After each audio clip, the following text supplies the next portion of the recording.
Hello, Salam Sejahtera, and welcome to NST 175 Insight Forum. I am Faridul Anwar Farinordin, Senior News Editor for the New Straits Times, and this is a regular forum by NST where we discuss, analyze, and shed some light on topical issues and news that matter. Before we begin with our topic, here are some hard facts to think about. 1. Malaysia is bleeding about 5 billion ringgit in taxes every year due to illicit cigarette trade. This black market benefits from unpaid sales tax and unpaid excise duty, which is a lot, which is equivalent to about 3/4 of the amount owed in PTPTN loans, to put it in perspective. And number two, 62% of cigarette market in 2018 was illegal. This means 6 out of 10 cigarettes sold in Malaysia came from illicit black market. As a comparison, illicit cigarettes only accounted for 36.9% back in 2015. Well, one wonders how this happened. Well, in 2015, the excise duty was raised to almost 40% as a measure by the government to snub smoking in the country. However, it subsequently pushed the illicit cigarette sector by 15% the following year. So these hard facts bring us to our topic today, the tobacco black market, a multinational perspective. While joining me in the studio today is Mr. Pankaj Kumar.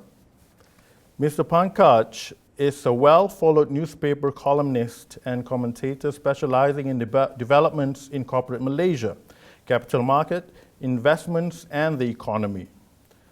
Also joining us via video conferencing today are two guests, Mr. Shane McGill, the Senior Head of Tobacco Research at Euromonitor International. Welcome, Mr. Shane. He conducts research and provides strategic analysis on all aspects of the global tobacco, nicotine, and cannabis industries, working with a range of stakeholders to map the potential evolution and intersection of these industries. Next, we have Mr. David Luna, CEO and President of Luna Global Networks and Convergence Strategies LLC. Welcome, Mr. David. A global advisory consultancy that helps counter illicit trade, illicit markets, and related converging security threats. Now, first of all, to begin our forum this evening, let's start by looking at the issue from a global perspective and how it has dragged Malaysia into this murky situation. So my first question goes to Shane. Shane, can you please enlighten us on how this issue came to being and how serious the situation is, and Euromonitor's international takeaway points from the research that has been conducted so far? Yeah, thank you very much. So we do research on the tobacco market in 100 countries globally, and as part of that research, we're collecting information not only on the legal markets, but also the consumption of illicit products, illicit cigarettes in those markets. So in terms of a global issue, the overall tobacco industry is an industry of about 6 trillion cigarettes, and our latest figure indicates that about 13% of that volume was consumed in the illicit trade in 2019. Mm-hmm. The industry overall, there are about 1 billion consumers of cigarettes in the world, and somewhere between 100 million and 150 million of those are routinely purchasing in the illicit trade. As you mentioned in your introduction, there's a huge tax revenue issue here. At a global level, we estimate governments forego about $50 billion to illicit products every year. So this is, particularly in the context of government revenue that will be struggling coming out of the pandemic, particularly in the context of global tobacco companies that are struggling to generate revenue from their consumers. This is clearly a significant problem and one that's unique in some ways to the tobacco industry. Where Malaysia fits in that, Malaysia, again, our estimate for 2019 is that illicit consumption in Malaysia, illicit prevalence is creeping a bit closer to a 65%, so almost 2/3 of the market in the illicit trade in 2019. And that makes Malaysia the world's largest in terms of prevalence of illicit trade. So, you know, there are no other markets that are effectively even close in some ways to that. The next biggest global market is Brazil, where we estimate the prevalence at about 50% of the market. So Malaysia stands alone in terms of prevalence, but also, I mean, if we look at it in another way, you know, globally of the 100 markets that we look at, less than half of those have a prevalence of illicit trade of over 20%, and only 10 markets globally have an illicit trade prevalence of over 30%. So Malaysia is in a group of 10. In terms of total consumption of cigarettes, Malaysia ranks about 35th in the world. But if we just look at illicit volume, Malaysia is the 8th biggest market in volume terms. So whichever way you want to kind of slice or dice this pie, there's obviously a very significant issue in the Malaysian market that's kind of symbolic or representative of a wider global issue, but one that's particularly acute in the Malaysian market. That's an alarming figure indeed. And how is that like a rising trend over the past 10 years, for example, and Malaysia has always been in that rank?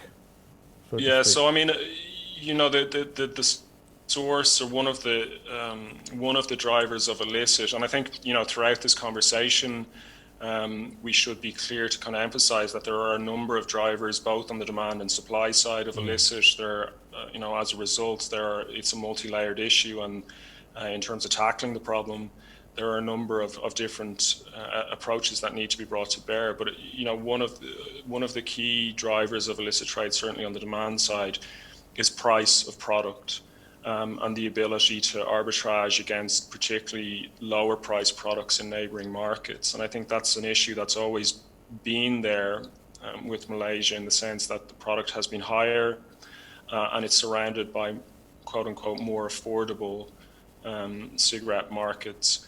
But over recent years, again, as you outlined in your introduction, you know, over recent years, we've seen the problem becoming very acute. We've had successive excise increases,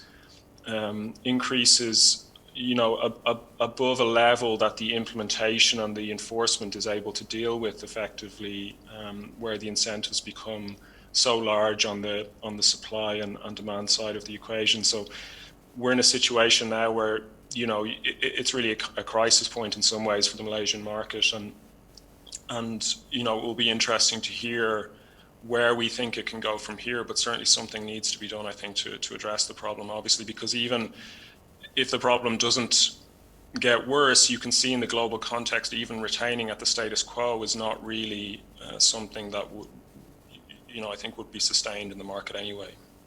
Murky waters indeed. But if we go deeper into this, the water is actually murkier, and it's linked with transnational crime and criminal activities, which, David Luna, maybe you can shed a light on that? Yeah, well, you know, as Shay was mentioning, you know, when you hear 50 billion globally, right? I mean, it's just another illicit trade area that where criminals gravitate because of the low risk, high rewards, especially when there is a lack of enforcement. You know, there's issues of complicity, corruption that really feed into that. And, you know, I think it becomes a greater harm or greater concern when it begins to converge, you know, with other criminalities, right? Whether it be human trafficking, whether it be narcotics, wildlife trafficking. These issues, in many instances, are also being invested by organized crime. So over time, not only is the government losing precious revenue, especially during COVID-19, but it begins to create a destabilizing effect on the market, but on government institutions. And again, it's been disconcerting to see the criminal penetration in Malaysia go from the 40 to now, Shay said, 60% of the overall market is illegal tobacco products. So again, it's not surprising that organized crime is very much involved in smuggling these illicit cigarettes. It's just so profitable. In your experience, Mr. David Luna, when we talk about black market, particularly the illicit cigarette trade, and how it is part of the many tentacles of the global organized crime, if we chop off one head, obviously more will pop out. And is there a way to arrest the situation? Yeah, well, law enforcement in and of itself, it's not going to be the answer. There's issues of prevention. There's issues of public awareness as well on the demand side, on educating how illicit cigarettes or any illicit good or contraband ends up harming, in many cases, because there are a lot of dangerous products, right? These are not regulated. Not only the physical, not only is it a public health and safety issue, but again, it converges with other criminalities, right? And $50 billion, right? But in Malaysia, I think it's 5 billion RM or more, right? And that's a lot of resources, a lot of illicit wealth to corrupt your customs officials, your police, your security officials. So it's hard to again, arrest yourself out of this challenge when it's not a high priority for some governments. And when you have the complicity with corrupt officials who are prohibiting the reduction of illicit trade in any market. So it seems like Malaysia has a bigger role to play now. With Malaysia being the chair of APEC and founding member of ASEAN, do you think Malaysia can play a bigger role to snap the problem? And is there a success story that Malaysia can emulate? Well, absolutely. I mean, look, they're in a leadership position, right? In Malaysia, the illicit tobacco trade and other illicit, again, are harming not only Malaysia, but other neighboring ASEAN economies, other APEC economies, right? Given that they do have the presidency, they're host here in APEC. And, I was able to brief APEC economies about 6 hours ago today, encouraging the government of Malaysia to take more of a leadership role and to build on earlier successes at APEC to strengthen cross-border cooperation, to do more investigations, to fight corruption. When I was at APEC with the State Department, I would always encourage any of these illicit trade initiatives to have a corruption component, because again, if you don't address the corruption, it is really hard to really make inroads against illicit trade. And I was pleased to see that the APEC finance ministers a week ago agreed to commit the resolve, not only on tax evasion, but again, how some of these criminals are making that harder for economies to recoup lost revenue, to protect innovation, to make sure that there are no more economic losses, be it employment or to other incentives related to regional prosperity and stability. So yes, Malaysia should lead. I hope that ministers and leaders are able to, in this here in APEC under Malaysia's leadership, to make strong commitments to fight the illicit trade in APEC. Thank you. And my next question goes to Mr. Pankaj. It seems that no matter how much we do, and even today I read the newspaper that there have been some arrests by the enforcement agencies of illicit cigarettes being smuggled and being stopped at entry points. But they continue to survive. I mean, there is this paper about the paradox of illegal economies, which will ensure that they will continue to survive and to thrive. Is there any practical way that Malaysia can plug the leakage? Well, thanks for your question. I think this issue about illegal trade and even enforcement, I think we hear time and again where actions are taken, but sometimes at the same time we also see there's no real follow-up. We don't see justice being done. So these people who are being caught, they are out and up again, in terms of continuing their trade. That is why you see the numbers as far as Malaysia is concerned.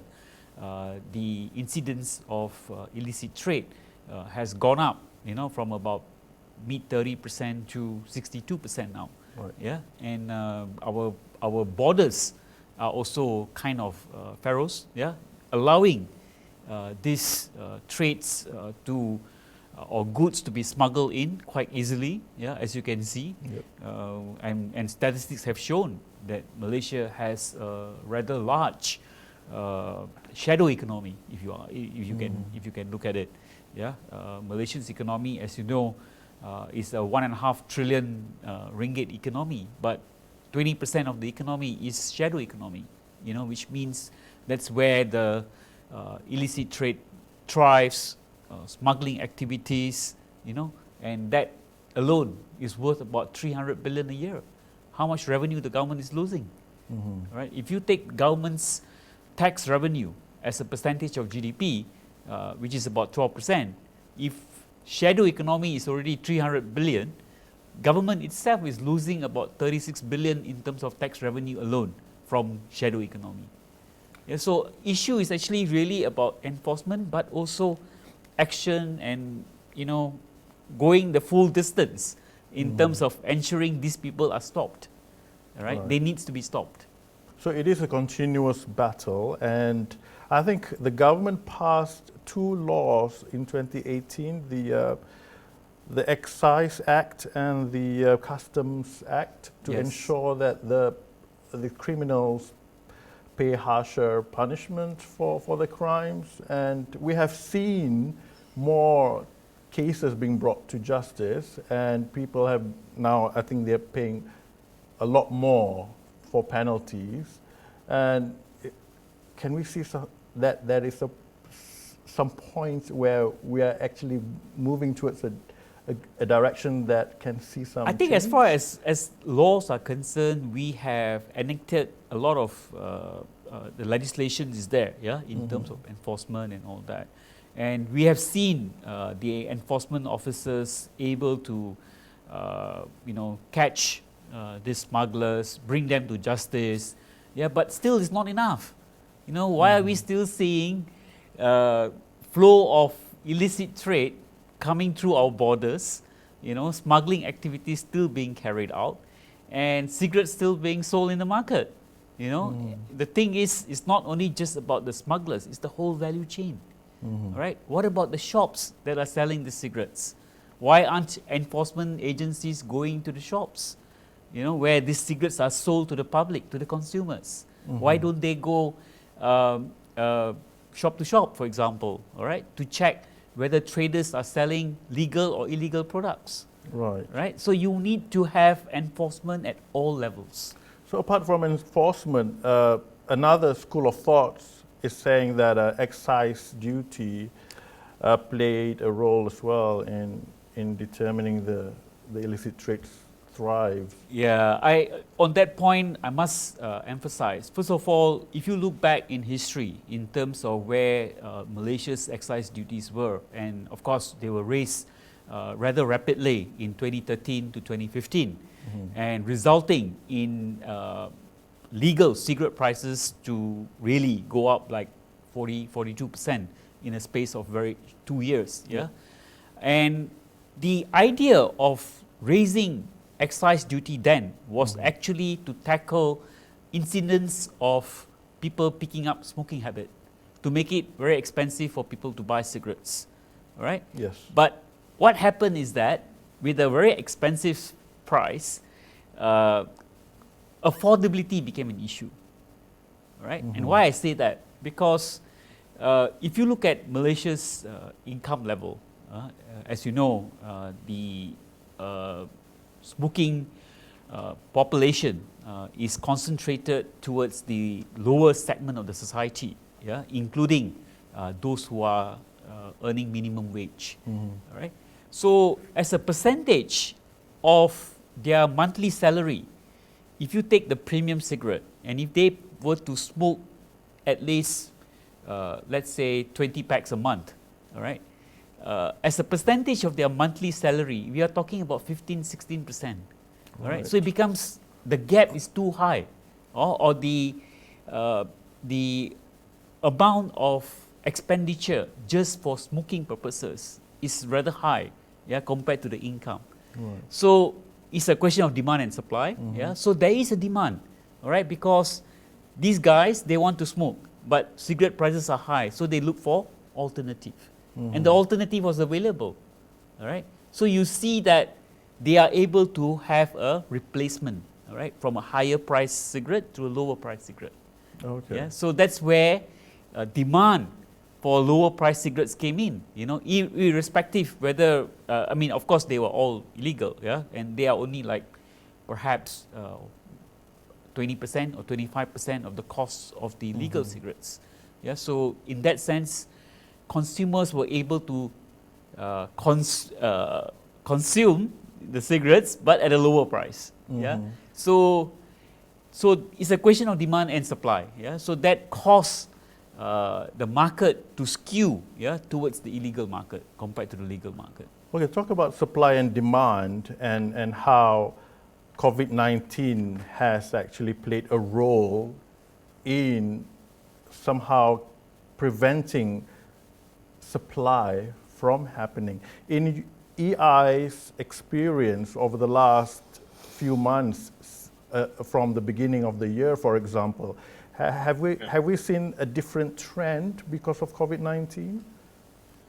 Yeah, so certainly there has been some disruption from the pandemic in a number of markets. I mean, it comes in two ways, I guess. One is the supply chain, so actually getting product into a country. For example, in Europe, we had many countries that were closing borders and were not allowing travel across borders, where otherwise those borders would be very open within the European Union.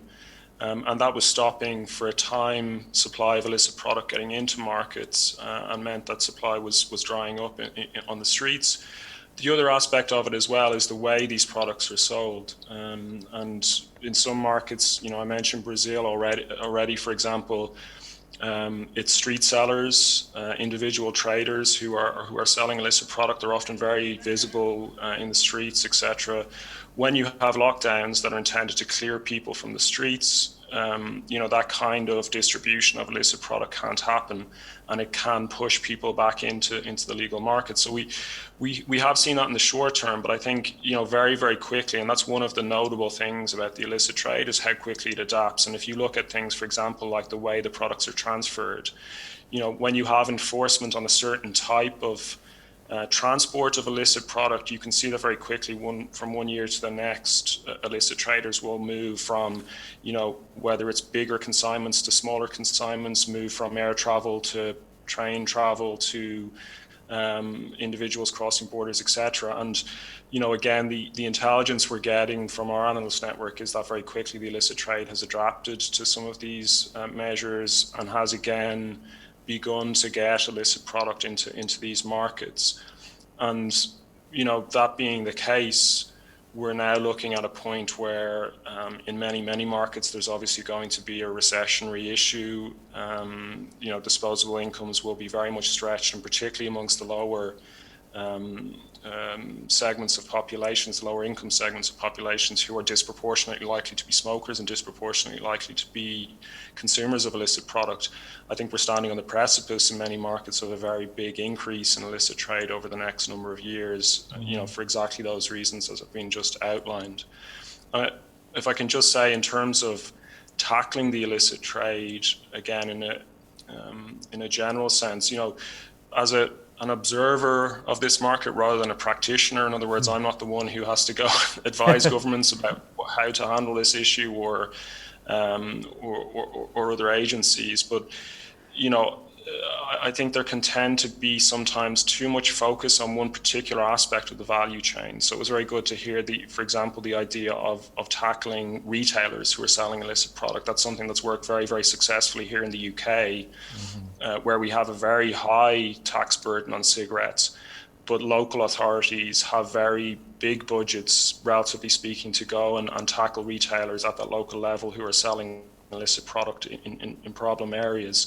So I think the focus here in terms of the illicit trade, it needs to be holistic. It needs to look across the value chain. It also, right back to farmers who are providing, who are growing and providing tobacco leaf into the illicit trade, for example. Most of Brazil's cigarettes that they're consuming in the illicit trade are manufactured in Paraguay using Brazilian-grown tobacco leaf. So Brazil as a country is supplying the tobacco leaf that then goes into the illicit cigarettes that its consumers are smoking. So, focus on the value chain, also transnational, so that there's a more common understanding of the issues involved here, greater penalization and standardization in terms of penalties across different markets that are impacted. And I think a commitment, as was said as well, to kind of go the distance to tackle these kind of issues, and even things like issues around economic equality, all of those kind of things, because as we've heard, it is lower income consumers who are more exposed to illicit product, and all of these different kinds of solutions I think need to be taken at one time, rather than just looking at the issue of taxation or just looking at the issue of border enforcement in isolation. Mm-hmm. Thank you.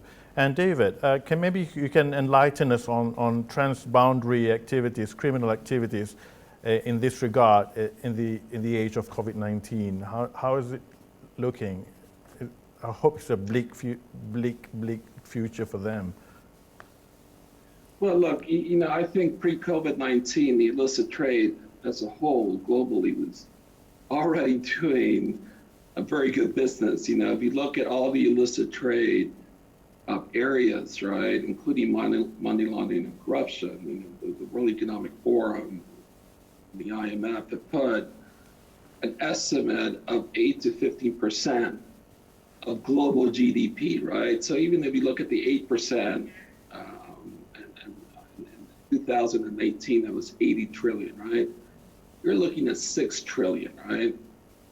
With e-commerce, accelerating, that illicit trade, it's only gotten worse, especially during COVID-19.